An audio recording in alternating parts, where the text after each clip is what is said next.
Estamos continuando nuestra enseñanza en la serie de El Evangelio según San Juan. Ya estamos a punto de terminar, todavía falta otra parte, pero del capítulo 3.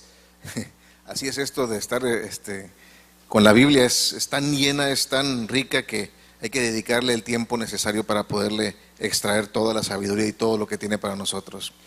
La enseñanza está titulada La fe exalta a Jesús y está basada en Juan capítulo 3, versículos 9 al 21.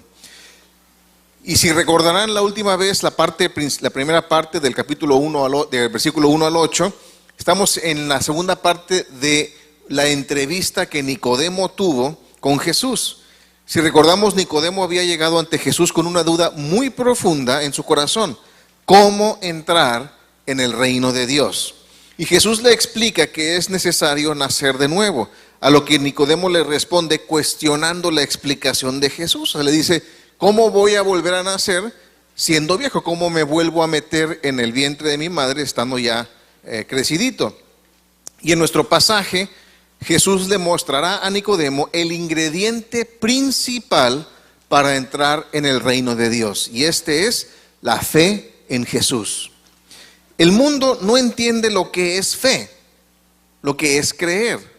La palabra clave en el Evangelio según San Juan es creer, y se usa 98 veces. Ahora, creer o tener fe es creer y es confiar en.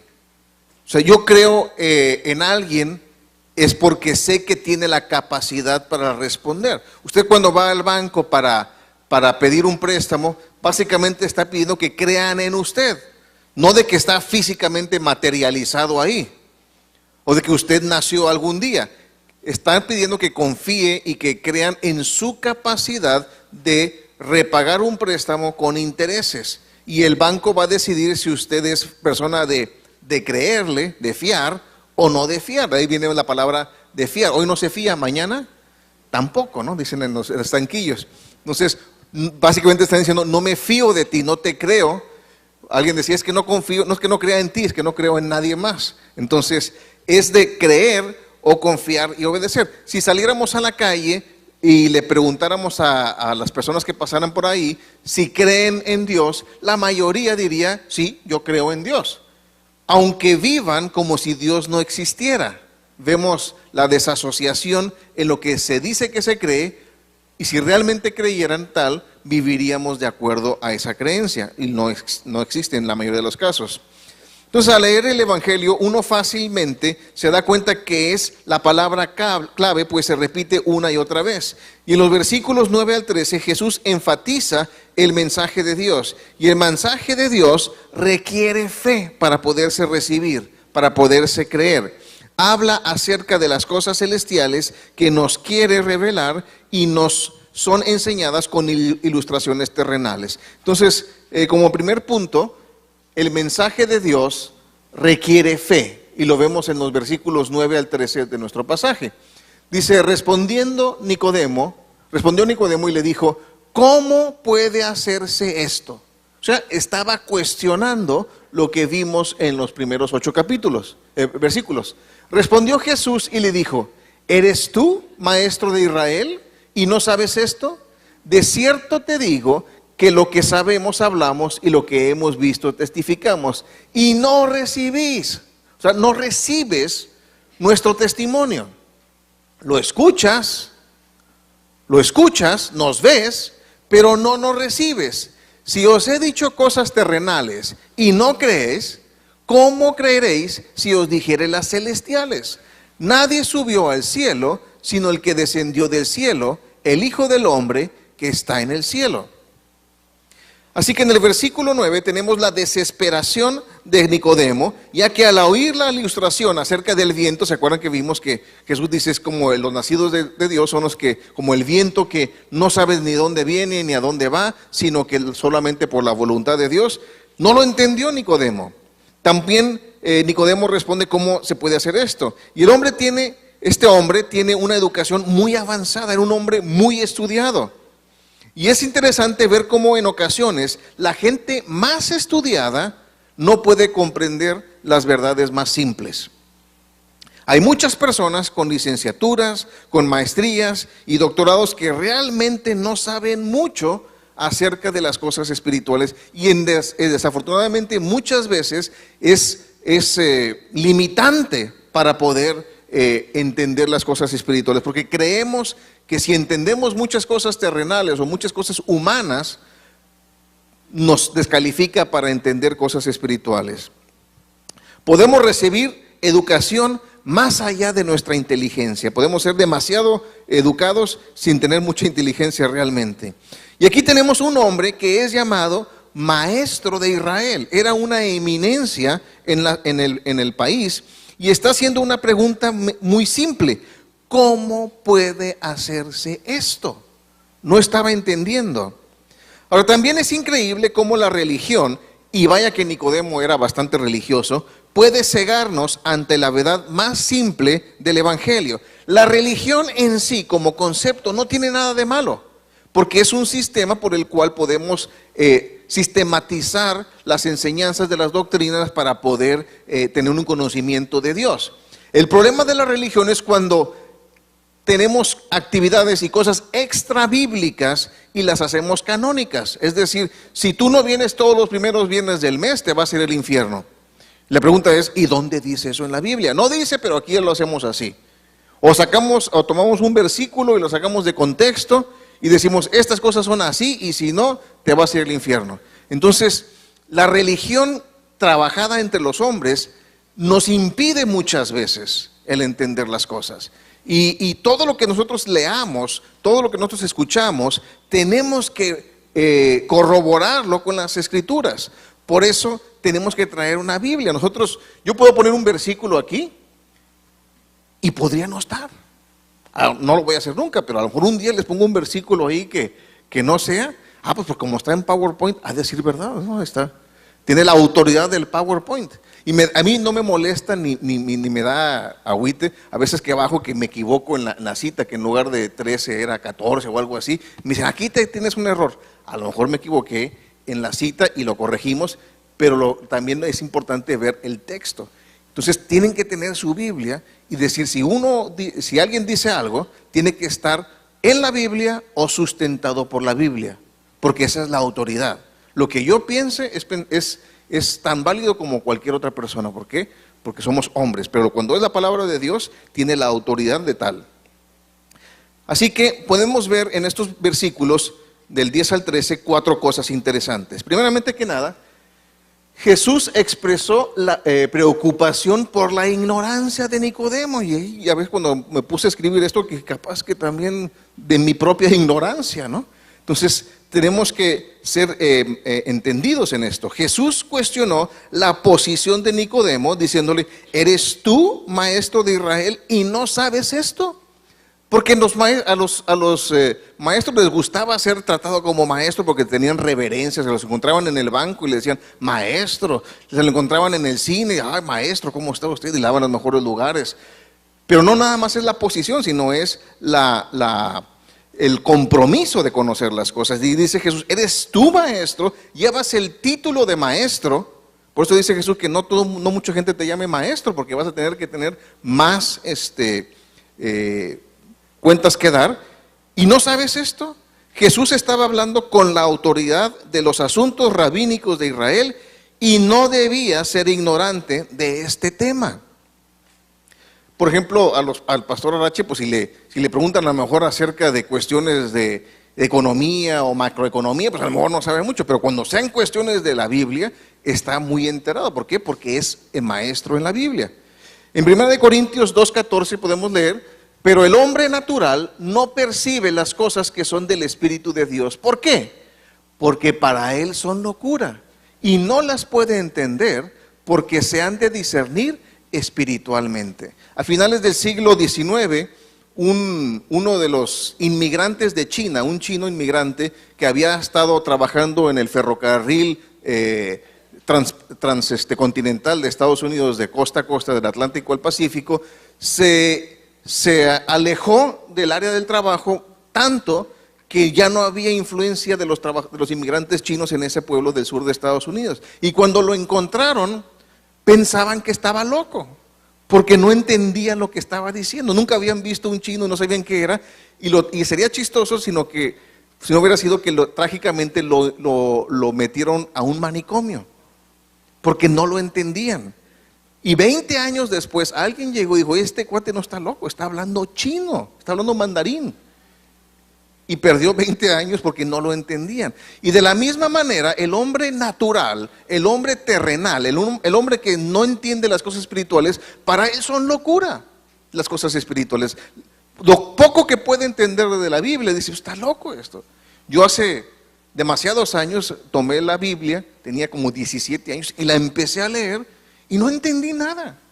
Dije, pues esos son cuentos nada más, y los cerré, y por 20 años, por 10 años viví como si hubieran sido cuentos nada más la Biblia, hasta que volví a nacer, hasta que tuve una nueva naturaleza en eso, y pude leer la Biblia, pero con la ayuda del Espíritu Santo, que es el autor de la Biblia. Y entonces, las verdades contenidas las pude entender. Así, hay personas que no conocen a Dios, leen la Biblia, y lo peor del caso es de que ni las entienden, y emiten juicio o emiten comentarios de algo que no están entendiendo, completamente equivocado. Y eso no fuera malo. Lo malo es que los cristianos lo escuchan y dicen, ha de tener verdad esto, y lo aceptan.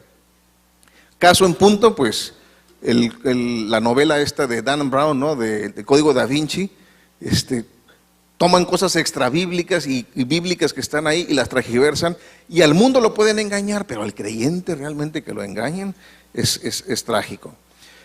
Así que en Hebreos 11:3 también dice,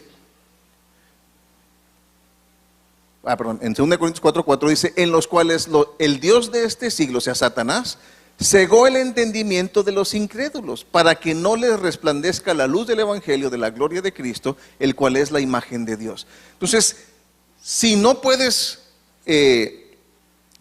entender, es porque tenemos unas vendas, y el mundo no puede entender las cuestiones más bíblicas, más básicas, es porque Satanás les puso un velo que no lo pueden entender.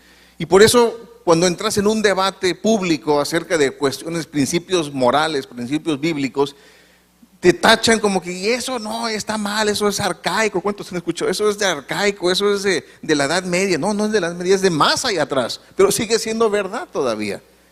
Y a veces nos frustramos porque decimos, ¿por qué no lo están entendiendo? Porque Satanás los tiene cegados, con una inmoralidad, con una educación desviada o con algún otro tipo de cosas, pero nos cega el enemigo. En Hebreos 11:3 dice, por la fe entendemos. ¿Cómo entendemos? ¿Por la educación? Por la fe. Por la fe entendemos haber sido constituido el universo por la palabra de Dios, de modo que lo que se ve fue hecho de lo que no se veía. Y por ahí los científicos muy estudiados y muy inteligentes dicen, pues antes no había nada, y la nada se comprimió tanto, pero así, una nada pero bien comprimida, y estaba tan comprimida que explotó y salió todo, y a eso le llamamos el Big Bang. Y no quiero ser ofensivo, pero hay ahora que está saliendo la película de Stephen Hawking, el concepto del Big Toe, el dedo gordo, pero es un acróstico es la teoría que lo explique todo, a theory of everything. Entonces, quieren encontrar una teoría sin Dios que lo explique todo, pero yo ya la tengo. Está en Génesis 1, en el principio Dios creó, se acabó, ya no hay discusión, ya pasa, darle vuelta a la hoja y puedes encontrar otras cosas diferentes, pero no te tienes que clavar en eso porque ya lo entendiste. Yo puedo entender todo en el mundo, macroeconomía, física cuántica, todo lo puedo entender a través de la Biblia. Y el problema es que el hombre moderno, el hombre entendido, quiere entender todo sin la Biblia. Y por eso una generación trae una teoría y luego otra generación la refuta y la cambia y otra la cambia. Y así están cambiando de nada más. Cambian el mono y cambian las personas, pero no están buscando realmente la verdad es en la palabra de Dios. Y muchos podrán tener problemas con la aseveración de que Dios creó el mundo. ¿Por qué? Porque dice, es que mi libro de biología dice que fuimos creados por un Big Bang. Fíjense, cuando yo estaba en la escuela, decían que el mundo tenía 200 años. La última vez que leí, van como 1.500 millones, 200 millones de años, ahora son como 1.500 millones de años. Está bien que estudié bastante, pero no fue tanto tiempo, ¿no? Estamos hablando de como los que están despiertos lo agarraron. Entonces, hombres inteligentísimos pueden ser cegados por su propio entendimiento de las cosas.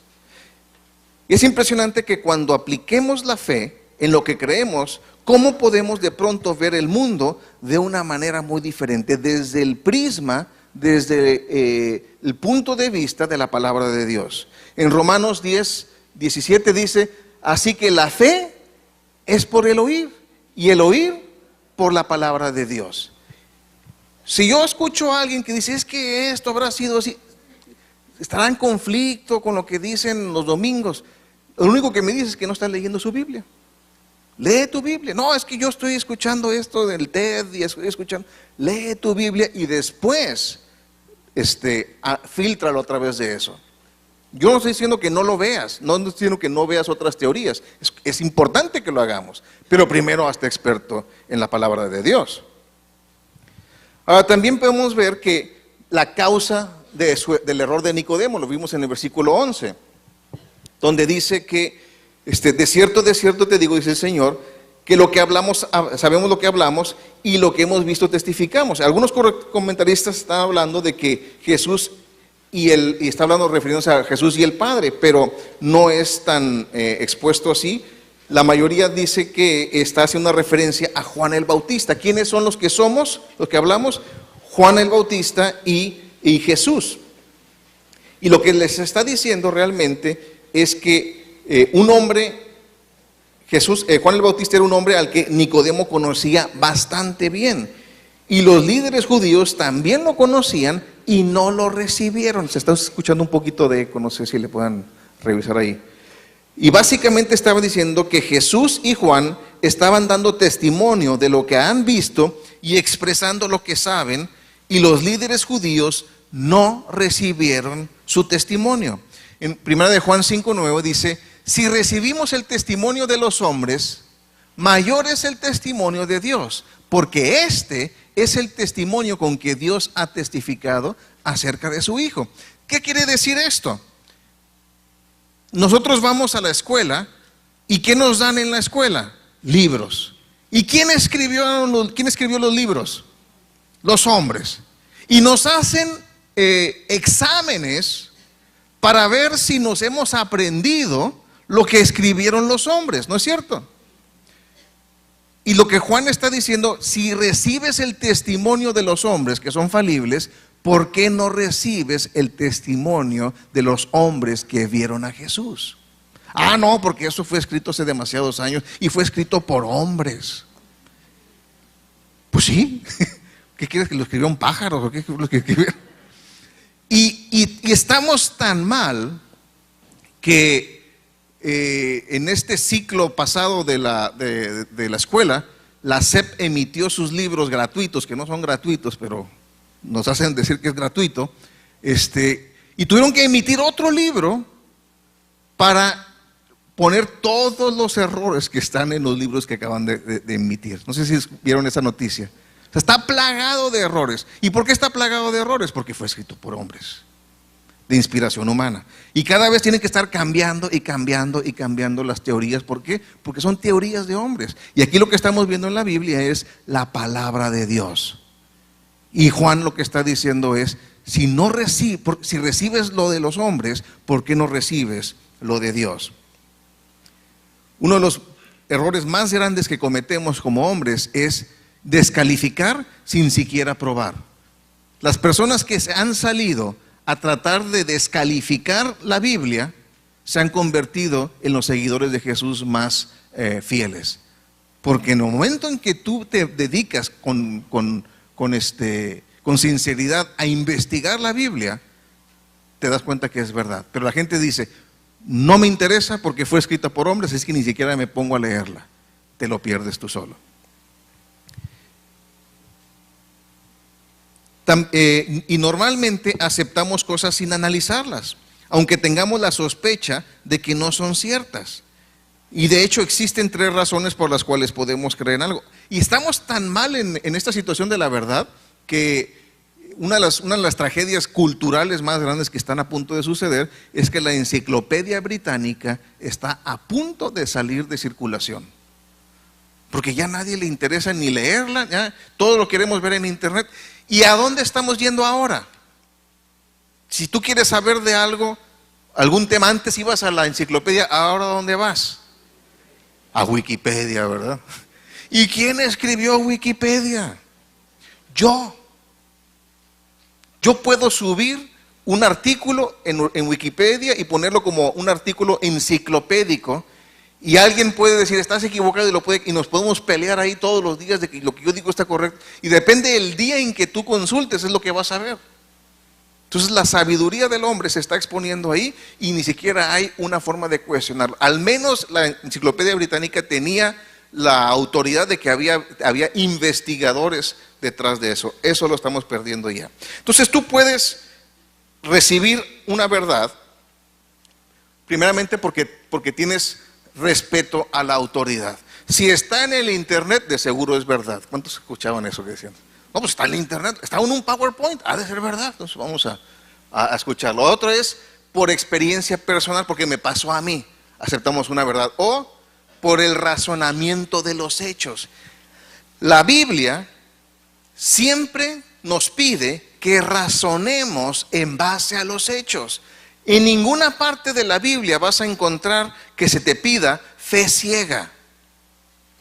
El término fe ciego no es bíblico. Dios no quiere que cierres los ojos y te avientes. Quiere que conozcas a Dios. Quiere que lo desmenuces la palabra de Dios y que la hagas tuya y que lo pruebes en las cosas. Y vas a darte cuenta que es verdad. Entonces, no dejes el pensamiento crítico. Tenlo en mano para poder confirmar las cosas que están en la palabra de Dios. Y Jesús les dijo, hemos declarado lo que hemos visto, pero ustedes no escuchan. Y hay razones por las cuales no escuchamos, porque no queremos cambiar.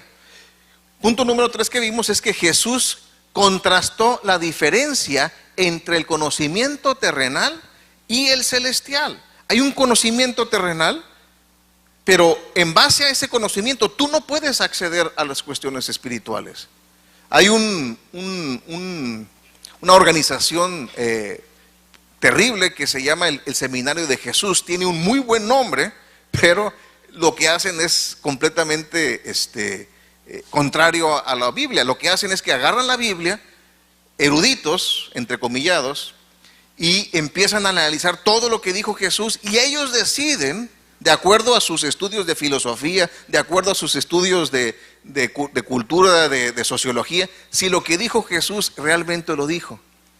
Y cada año se reúnen y cada año le van quitando más cosas y más cosas, hasta creo que ya van como en 1 o 2 versículos nada más que supuestamente ellos dicen que realmente son palabras de Jesús.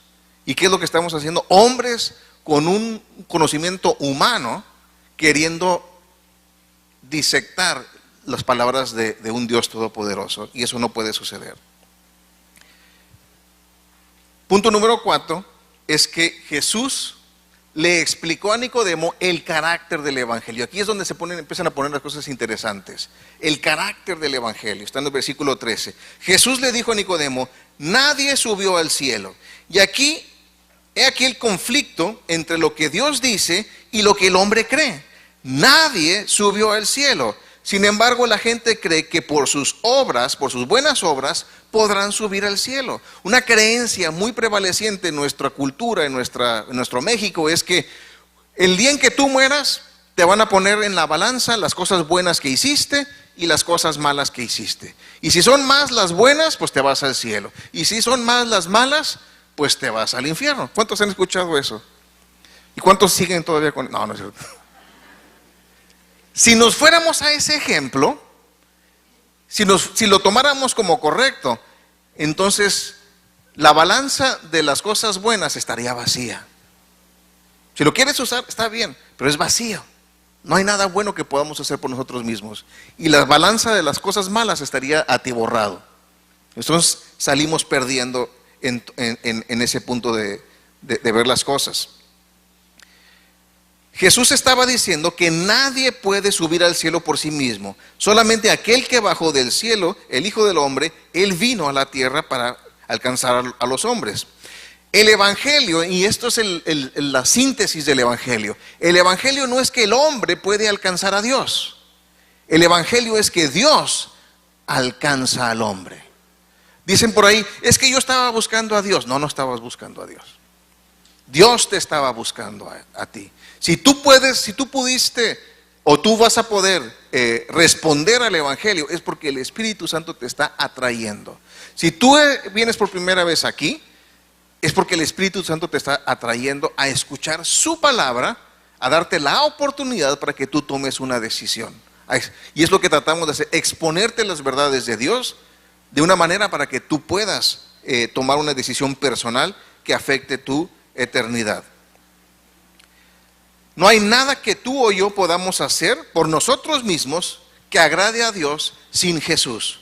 Así que cuando Jesús trató con Nicodemo, le explicó el carácter del Evangelio que debe de tener aquel que viene de arriba para salvarte. Él debe de bajar a la tierra para poderte llevar al cielo. Tú no puedes subir por ti mismo. Que es que yo vengo todos los viernes primero de mes, qué bueno, pero eso no te salva. Es que yo diezmo el 3%, qué bueno, pero eso no te salva. Es que yo vengo todos los domingos, qué bueno, pero eso no te salva. Es que yo ya he leído la Biblia 100 veces, excelente, pero no te salva. Solamente la sangre de Jesús te puede salvar y te puede limpiar. Eso es todo. Ahora, lo demás, qué bueno que lo hagas, pero no lo hagas para tratar de subir al cielo por ti mismo. Todas nuestras buenas obras son como trapos de inmundicia. No hay forma en la que podamos subir al cielo por nosotros mismos. Imagínense la escena. Jesús le está diciendo a un religioso de su época que estaba lleno de religión, lleno de procedimientos para ir al cielo, para agradar a Dios. Le está diciendo, estás equivocado. Todo lo que tú piensas, todo lo que tú crees, estás mal. Yo lo veo como una persona que está subiendo una escalera, que ya lleva 20 años subiendo una escalera, pensando que va a llegar al punto donde quiere llegar, y de repente llega y se da cuenta que no era la escalera correcta. ¿Qué debe de hacer esa persona? ¿Qué debe de hacer? Bajarse. Pero qué flojera. Ya subí tanto. ¿Qué hago ahora? Lo correcto es bajarse y subir a la escalera correcta. Pero el orgullo no nos permite hacer eso. Y lo que hacemos es que continuemos por la escalera, aunque sepamos que no vamos al lugar correcto. Pero ya lo vamos a hacer sabiendo las consecuencias. El segundo grande punto que podemos ver en nuestro pasaje es que el método de Dios para salvar al hombre requiere fe. En nuestro pasaje, capítulo 3, versículos 14 y 15, dice: nadie subió al cielo, sino el que descendió del cielo, el Hijo del Hombre que está en el cielo. Y como Moisés, este es el método, y como Moisés levantó la serpiente en el desierto, así es necesario que el Hijo del Hombre sea levantado. Este párrafo es el método de Dios para salvarte. Y algunos están rascando la cabeza y dicen, ¿qué? ¿De qué se trata esto? Lo vamos a analizar.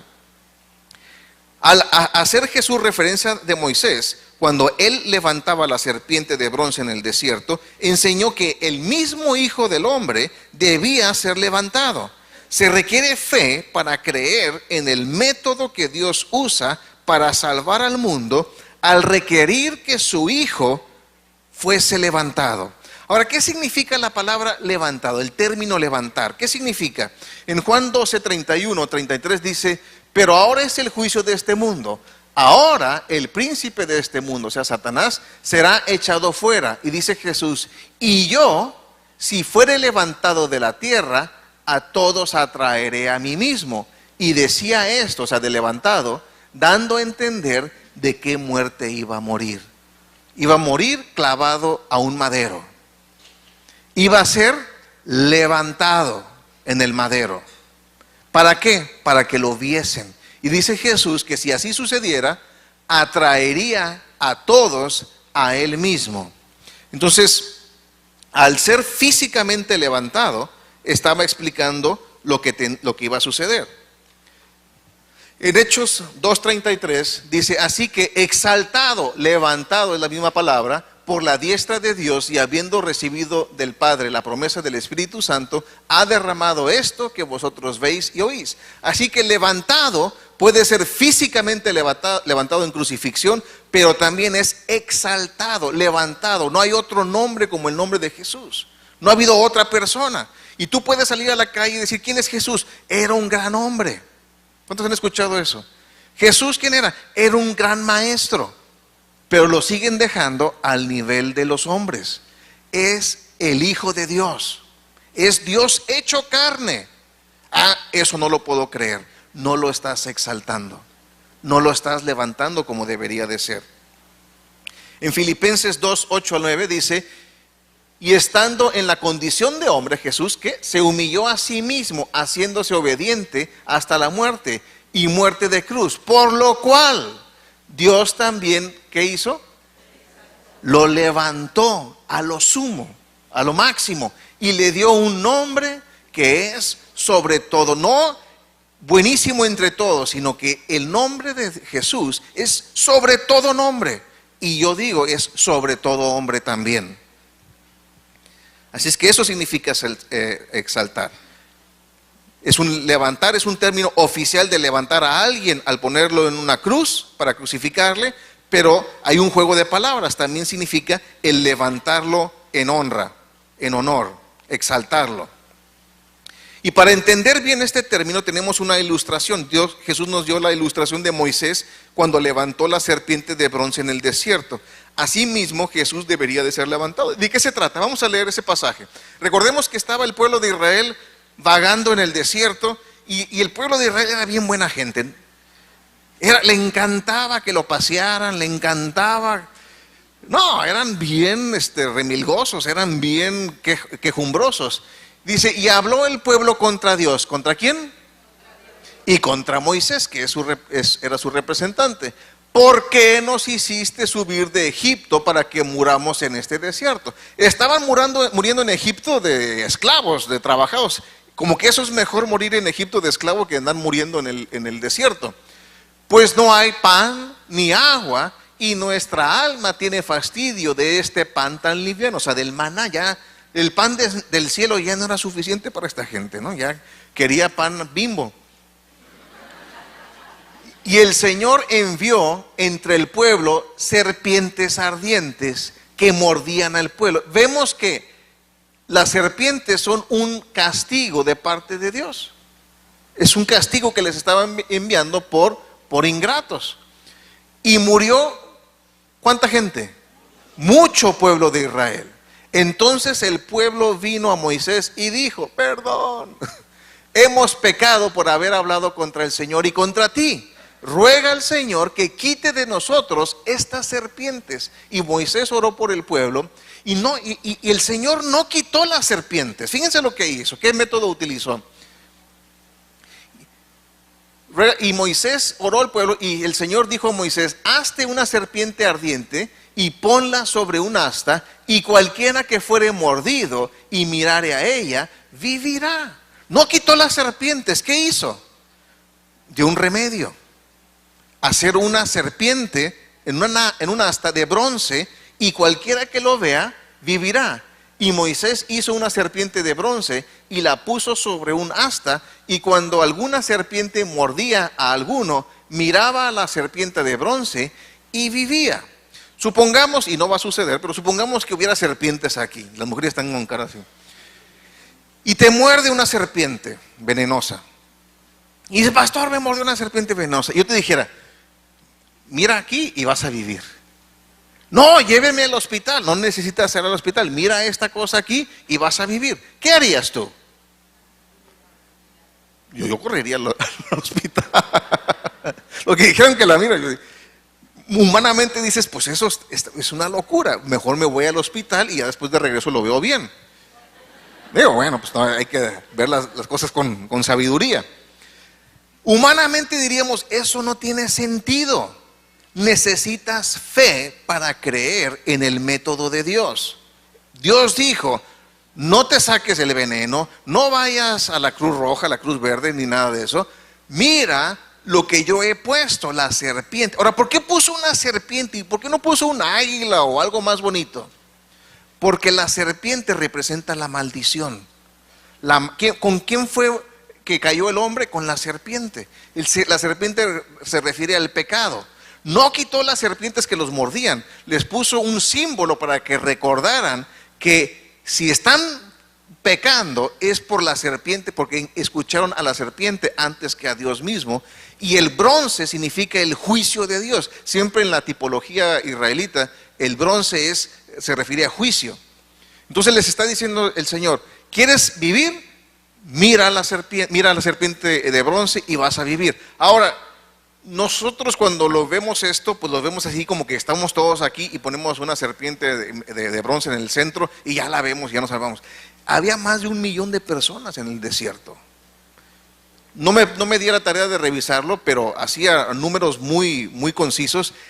Cuando menos, si no estuvieras alrededor del asta, no dice si estaba al principio de la fila o estaba al medio o estaba al final, pero cuando menos, si te mordía una serpiente, tú tendrías que cuando menos caminar 1 kilómetro para poder ir a ver al asta.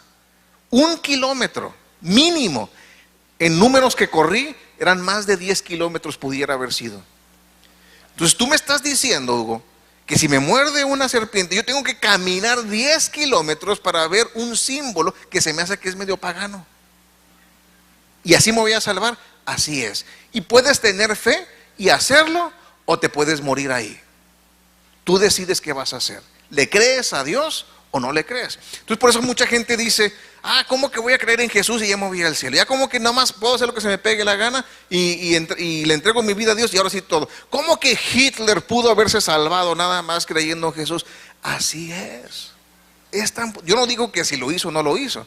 Digo que el perdón de Dios es tan grande que así puede ser. No hay nada que tú puedas hacer que estés demasiado lejos del perdón de Dios. Si tú te acercas a Él, tú tienes que creerle. No, mejor yo hago todo, me voy de rodillas hasta no sé dónde y ahí no, eso no te va a salvar. Me golpeo toda la tarde, no te va a salvar eso. Vas a quedar un poquito más tranquilito, pero no te va a salvar. Son métodos humanos para salvarnos que no son bíblicos. ¿Y por qué una serpiente? Pues ya lo dijimos que es símbolo de la maldición. Y pondré enemistad, dice Génesis 3:15, entre ti y la mujer, entre tu simiente y la simiente suya. Esta te herirá en la cabeza y tú le herirás en el calcañar. Le estaba recordando que había un pleito entre el hombre y la serpiente.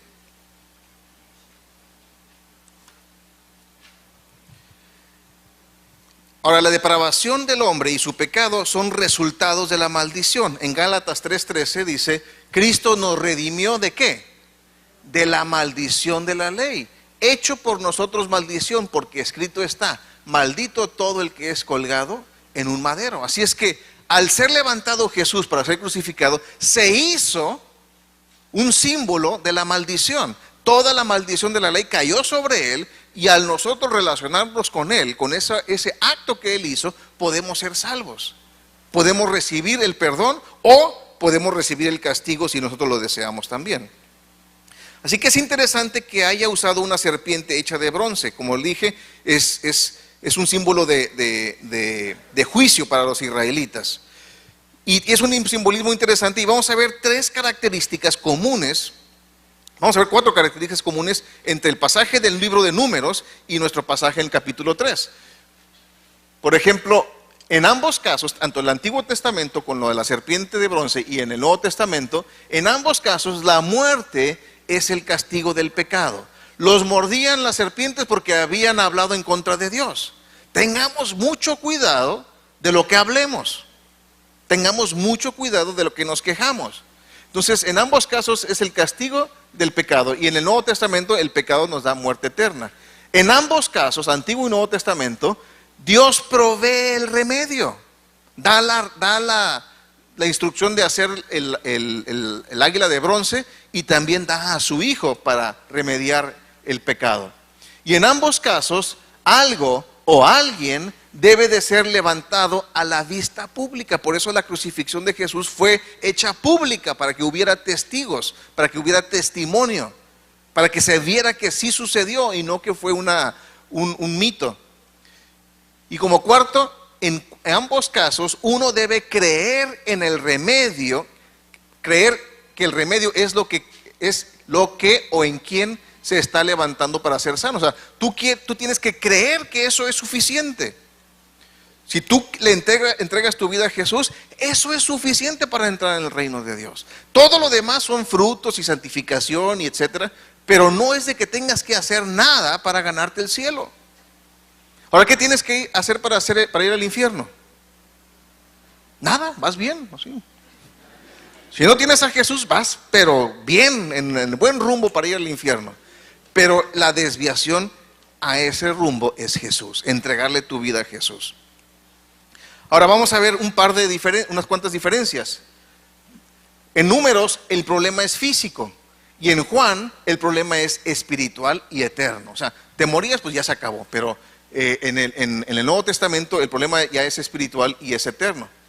En el libro de Números es un símbolo, pero en Juan es la realidad. Ese pasaje del libro de Números era un simbolismo de lo que vendría en la persona de Jesucristo. Y punto 3 que vemos es que el motivo de Dios requiere fe. ¿Por qué te salvó Dios? ¿Por qué salva Dios a la humanidad? ¿Porque somos bien buenas gentes? ¿Porque estamos bien guapos? ¿Porque somos bien inteligentes? ¿Talentosos? ¿Dios nos necesita? Juan 3:16 nos lo dice: porque de tal manera amó Dios al mundo, que ha dado a su Hijo unigénito, para que todo aquel que en él cree no se pierda, mas tenga vida eterna. El motivo de Dios para salvarnos es el amor. Es el amor. Dios te ama. Nos podemos preguntar: ¿por qué me quiere salvar Dios? ¿Por qué me escogió a mí? Y la respuesta es: porque de tal manera Dios te amó. Y eso requiere fe. Dios te ama. ¿Por qué te salva? Un amigo, me acuerdo que estábamos en un parque y me decía: voy a alcanzar ese cuate para compartirle del Señor. Le digo: ¿lo conoces? Sí, es un baterista tremendo, tremendo baterista, y lo necesitamos en la alabanza. Le dije: ¿para eso le vas a compartir? Sí, porque lo necesitamos. Compártele, porque se va a ir al infierno. Sino, capaz que se convierte y el Señor lo manda a predicar, lo hace predicador en lugar de baterista. Tú no lo sabes. No podemos jalar gente al reino porque vaya a servirnos. Tenemos que jalar gente al reino, porque si no los jalamos al reino, se van a ir al infierno. Es tan fácil y tan sencillo. Y ya Dios sabrá en qué los va a usar. Muchos batallamos con este concepto de que Dios nos ama, porque hemos vivido confundidos con el concepto de lo que es el amor. Creemos que el amor es condicional. Si yo hago, me van a amar. Si yo doy, me van a amar. Y el amor de Dios es incondicional. Vengan todos, tal y como están. ¿Cuántos han escuchado? Vengan tal y como es. Ven como es. No, es que me tengo que limpiar un poco. No puedo ir a la congregación porque estoy bien pecaminoso. Ven así. Ven así. Esta congregación es como un hospital de urgencias. Así. ¿Alguien ha estado en un hospital de urgencias? Es horrible, hermano. Sangre y vómito volando por todas partes, y gente gritando, todo, y empiezan a voltear alrededor, y no vayan a empezar ahorita, ¿no? Pero así es. No dices: voy al doctor, pero déjame que se me quite la gripa un poco, porque ahorita me da mucha vergüenza estar ahí. No, vas porque necesitas ir. Y aquí es lo mismo también. Viene gente enferma. Por eso les digo: no dejen, a las mujeres no dejen su bolso así sin ver, porque no todos somos los que somos, ni estamos todos los que somos. O sea, es que estuve en una congregación, Satanás estaba en el aposento alto, o sea, aguas, aquí no hay que bajar la guardia. Entonces, Dios nos ama como somos, pero no nos deja como estamos. Ese es el gran amor terrenal que tenemos de parte de Dios. Llegamos pecaminosos, llegamos enfermos del pecado, Pero Dios nos recibe y no nos deja así. Llegas alcohólico y Dios dice, ay, te amo tanto, mijito, pues te vas a quedar alcohólico otros 40 años, ¿no? Porque hasta que se te acabe el hígado. No, Dios nos cambia, nos saca del pecado para empezar a vivir abundantemente. Y ese es el error que en muchos lugares se tiene, es que Dios ama al pecador y lo deja pecador. Eso no es amor. Llegas con el doctor y, ay, mira, tienes cáncer y no vamos a hacer nada por ti porque te amamos tanto. Tú eres bienvenido a venir todos los días a urgencia, pero no vamos a hacer nada por ti porque no te queremos rechazar. No, es cambiarlo, quitarles el problema del pecado.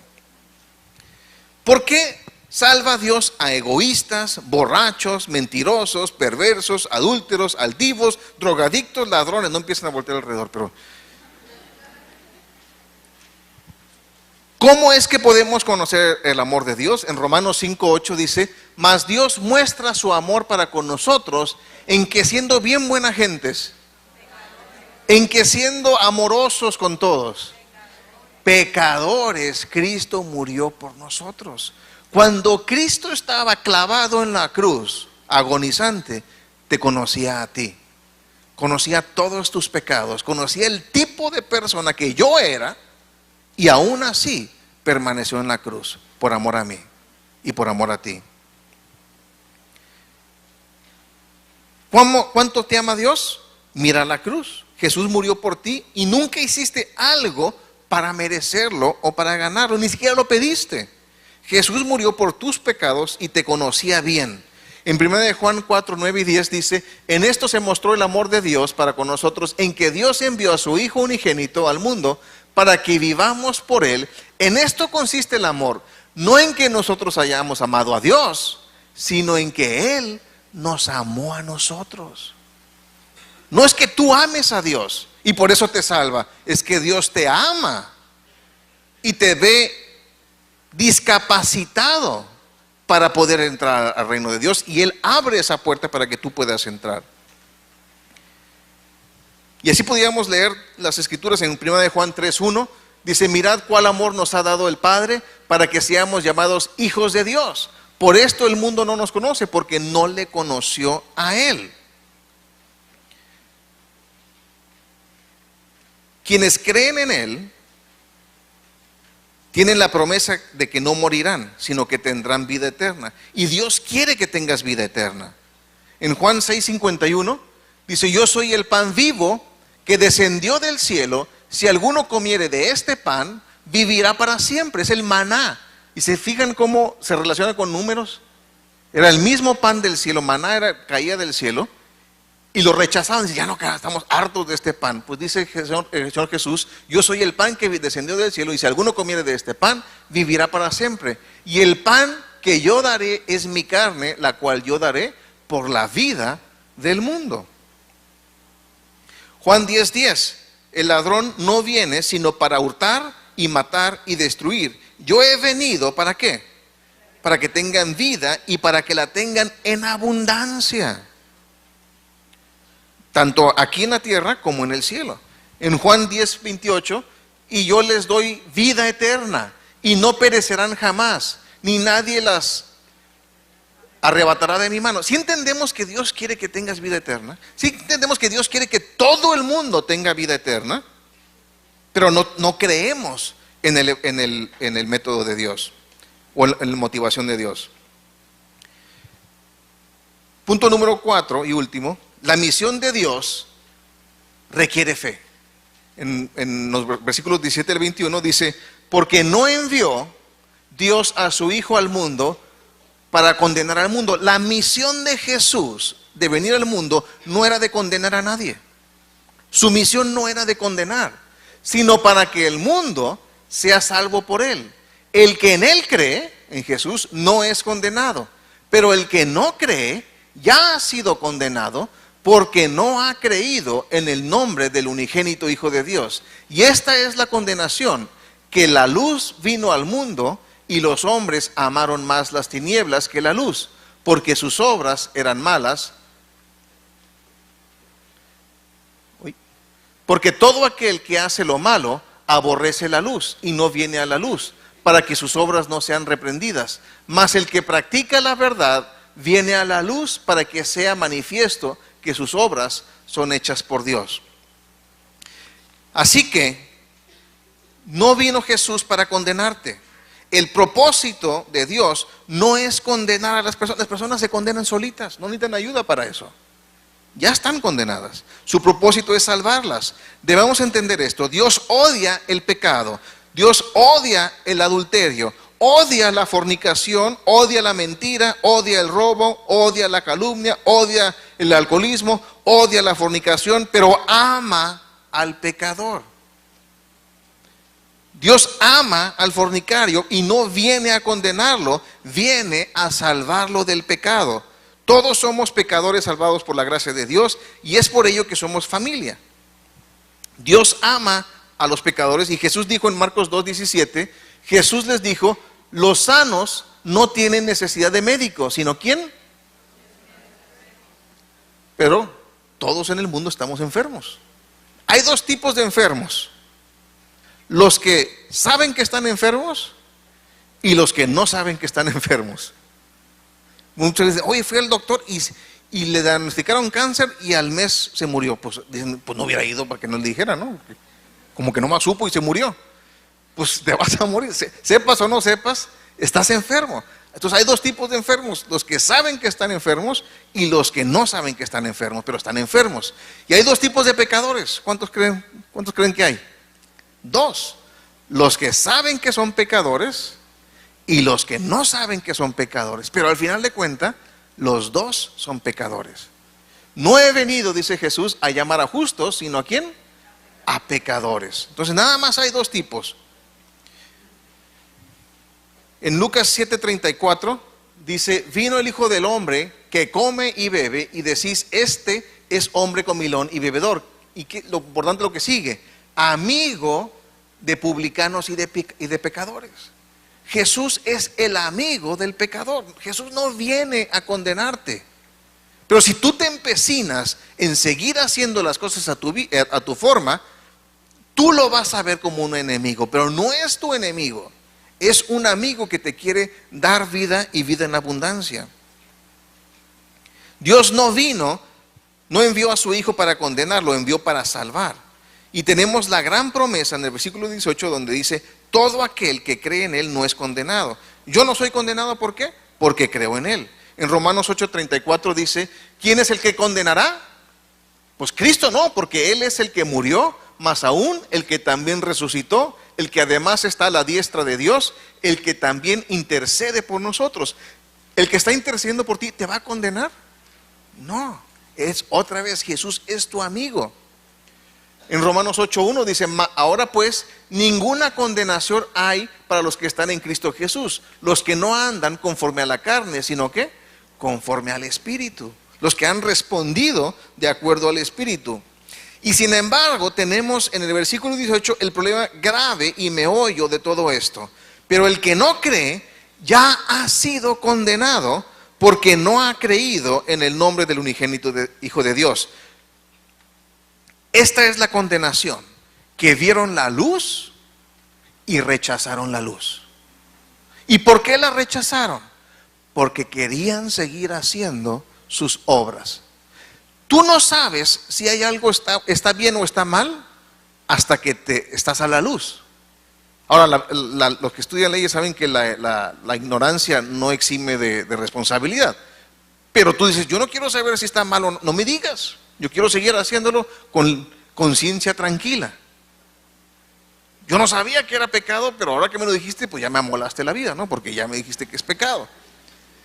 Entonces, yo quiero seguir viviendo mi vida en la ignorancia, aunque no te salve la ignorancia.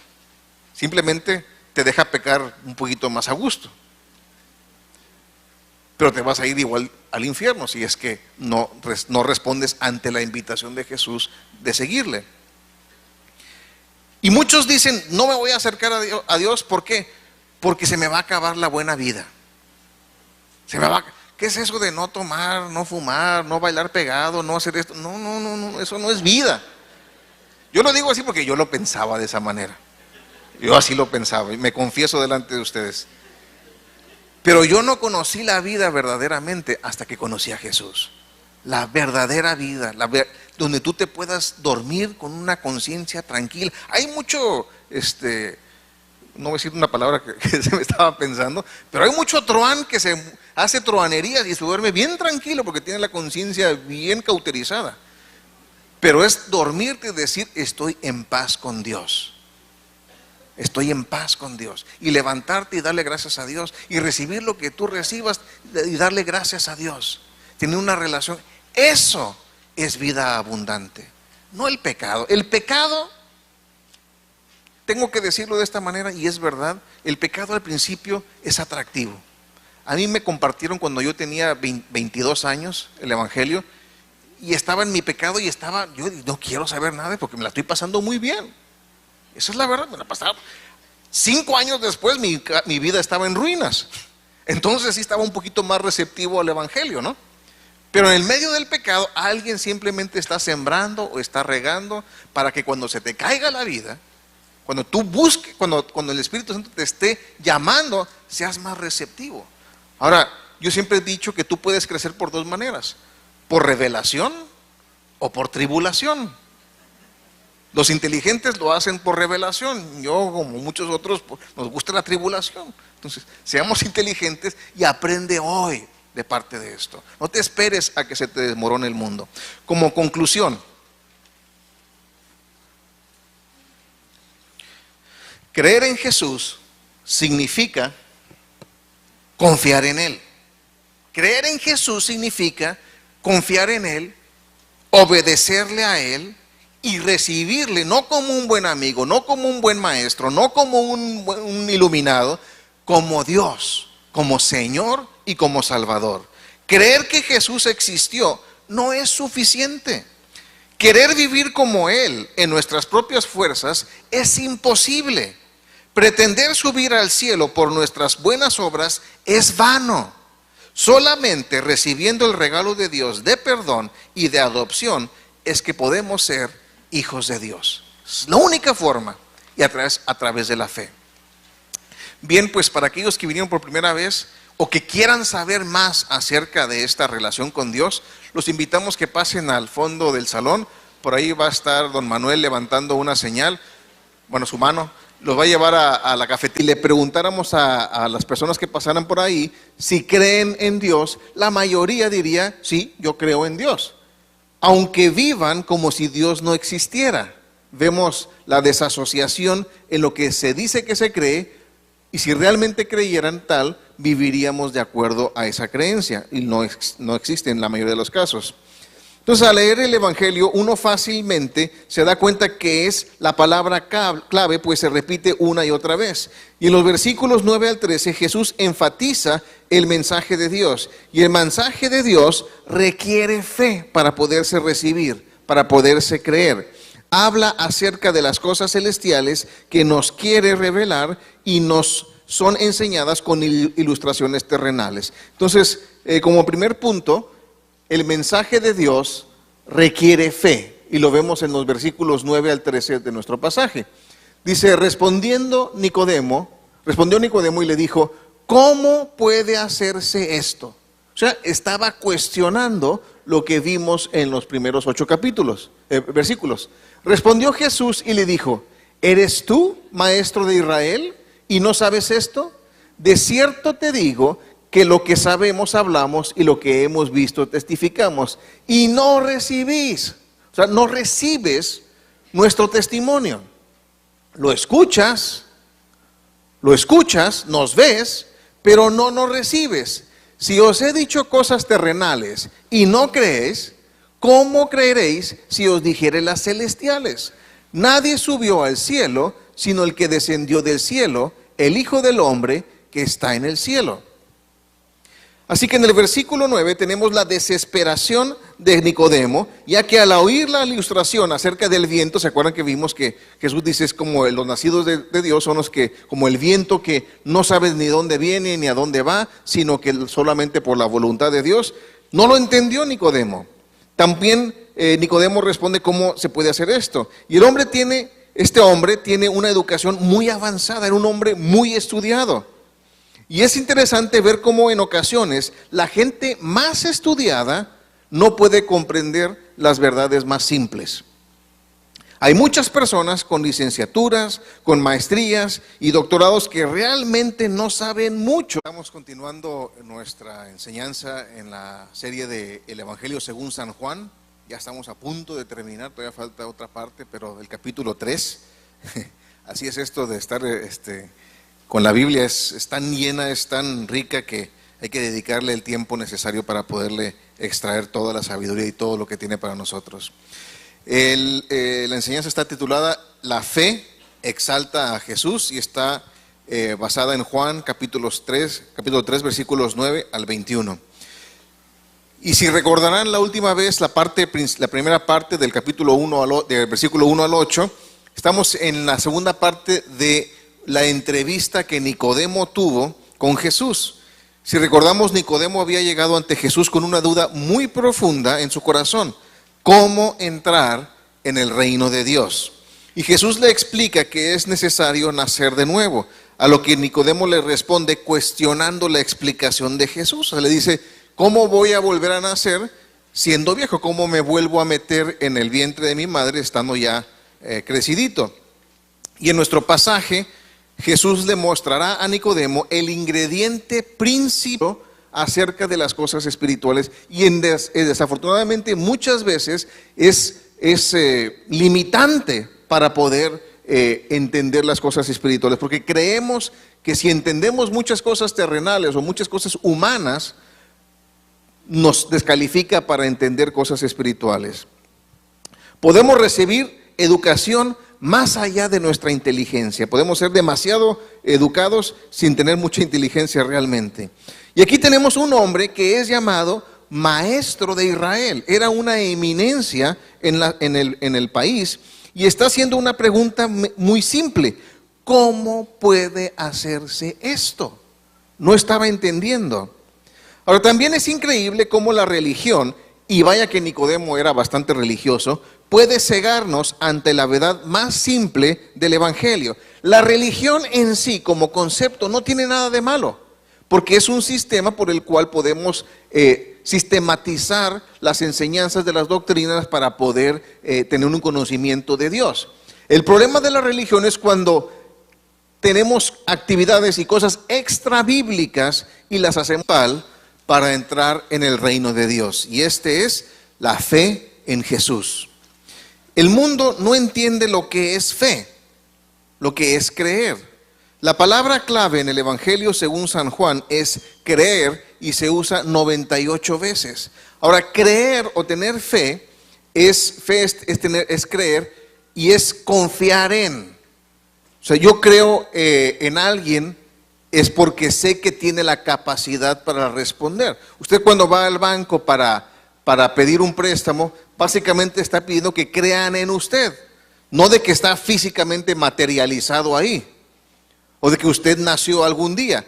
Están pidiendo que confíe y que crean en su capacidad de repagar un préstamo con intereses. Y el banco va a decidir si usted es persona de creerle, de fiar o no de fiar. De ahí viene la palabra de fiar. Hoy no se fía, mañana tampoco, ¿no? Dicen en los estanquillos.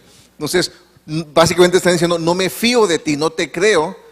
Alguien decía: es que no confío, no es que no crea en ti, es que no creo en nadie más. Entonces, es de creer o confiar y obedecer. Si saliéramos a la calle y